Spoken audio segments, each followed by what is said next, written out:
경찰관이 근무하다 숨졌을 때 순직으로 인정되려면 여러 단계를 거쳐야 합니다.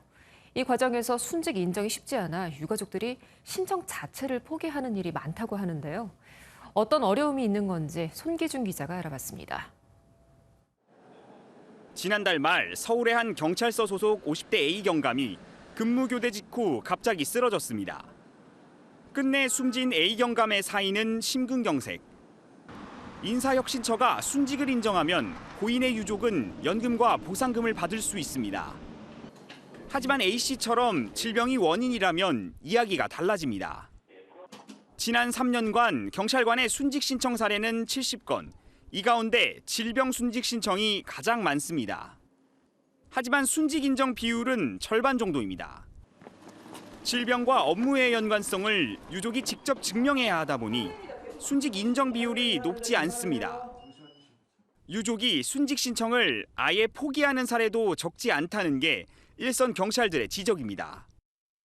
유족이 정부를 상대로 필요한 정보를 요구하거나 확보하기가 굉장히 어렵기 때문에 그 신청률 자체가 거기서부터 낮아질 수밖에 없다. 유족들의 생활 안정을 위해 우선 지원금을 지급하고 나중에 문제가 발견될 때 회수하는 공상추정제도를 검토할 필요가 있다고 여러 전문가는 강조합니다. 사건 사고에 대해서는 일단은 예를 들어서 치료가 필요하든가 보상이 필요하거나 우선적으로 한 다음에 차후에 공상인정위원회든 심의위원회 같은 기구를 두어서 이미 미국, 캐나다, 호주 등에선 공상추정제도를 도입했습니다. 우리나라에선 지난해 11월 공무원 재해보상법 개정안이 국회에서 발의되면서 공상추정제도 도입이 첫걸음을 뗐습니다. 근무하던 환경과 갑작스러운 이렇게 질병 사망과의 연관관계를 더 이상은 이제 우리 피해자들이 그렇게 그 국민을 위해서 종사하던 공무원들이 또 그 가족들이 힘겹게 소송을 통해서 입증해야 되는 것은 결코 온당하지 않다.